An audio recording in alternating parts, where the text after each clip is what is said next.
નમસ્કાર, આપ જોઈ રહ્યા છો મંતવ્ય ન્યૂઝ। હું છું આપની સાથે ક્રીના। સમાચારની શરૂઆત કરીએ તો રામોલ બ્લાસ્ટ બાદ બાજુમાં બીજી ફેક્ટરી મળી આવી। બીજી ફેક્ટરીમાં મોટા પ્રમાણમાં વિસ્ફોટક સામગ્રી મળી।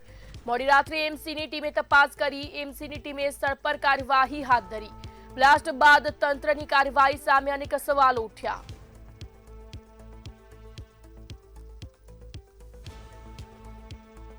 એમસી ટીમ દ્વારા સ્થળ પર પહોંચીને કાર્યવાહી હાથ ધરવામાં આવી। બ્લાસ્ટ બાદ તંત્રની કાર્યવાહી સામે હવે અનેક સવાલો ઉઠ્યા। તો આજ મુદ્દે વધુ વિગતો સાથે સંવાદદાતા સુમન ઠાકોર લાઈવ જોડાઈ ગયા છે। જી સુમન, રામોલનો જે બ્લાસ્ટ થયો તે બાદ બાજુમાં પણ એક ફેક્ટરી મળી આવી છે। અનેક સવાલો આ ઘટનાથી ઉભા થઈ રહ્યા છે, શું કહેશો? દીકરીને ચોક્કસપણે કહી શકાય છે કે અમદાવાદમાં આવેલા રામોલા ગત્રા રોડ ઉપર ફેક્ટરી જે છે ફટાકડાની, ત્યાં આગ લાગવાનો બનાવ જે છે ગઈકાલે કહી શકાય છે કે બ્લાસ્ટ થયો હતો તો 9 લોકોના મોત જે છે તે થયા હતા। હાલ તો આપણે બીજી એવી એક ફેક્ટરી જે છે ત્યાં ધમધમતી હતી। હાલ તે આપણે મંતવ્ય ન્યૂઝ પહોંચ્યું છે। દ્રશ્યોમાં પણ તમે જોઈ શકો છો કે એમસીની તપાસ બાદ અમદાવાદના રામોલ ઘટના સ્થળની બાજુ એક બીજી ફેક્ટરી હતી જ્યાં ફટાકડાની ફેક્ટરી મળી આવી હતી।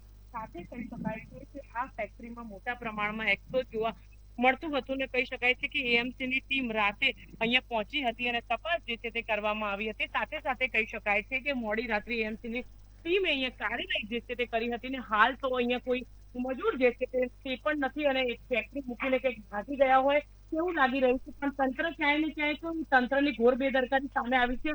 હાલ તમે દ્રશ્યોમાં જોઈ શકો છો કે આ કઈ રીતે મૂકીને તેઓ રાતોરાત અહીંયાથી ભાગી ગયા છે। અમદાવાદના રામોલ વિસ્તારની આપણે વાત કરી રહ્યા છીએ। ફટાકડાની ફેક્ટરીમાં થયેલા બ્લાસ્ટ બાદ વધુ એક ચોંકાવનારી ફેક્ટરી સામે આવી છે। ઘટના સ્થળના આજુબાજુ જ્યારે જોયું ત્યારે ખબર પડી કે ફટાકડાની ફેક્ટરી મળી આવી હોવાનું સામે આવ્યું છે। આ ફેક્ટરીમાં મોટા પ્રમાણમાં વિસ્ફોટની કામગીરી બનાવતા હતા તેવું પણ સામે આવ્યું છે। હાલ તમે જોઈ શકો છો કે કઈ રીતે વસ્તુ જે અલગ અલગ ફટાકડાઓ અને બોમ્બ જે છે તે બનાવતા હતા અને મોટી પ્રમાણમાં આ કામગીરી પ્રાથમિક માહિતી જે છે તે સામે આવી છે। ઘટના સ્થળની ગંભીરતા કહી શકાય છે કે ધ્યાનમાં રાખીને એએમસીની ટીમે મોડી રાત્રે ઘટના સ્થળ તપાસ જે તે કર્યું હતી। કહી શકાય છે કે જરૂરી કાર્યવાહી હાથ ધરવામાં આવી હતી અને આ ફેક્ટરી કાયદેસરની છે કે કેમ તેની વધુ તપાસ છે તે ચાલી રહી છે। પણ અમદાવાદમાં આવી કેટલીક ફેક્ટરીઓ હશે તે જે ધમધમતી હશે।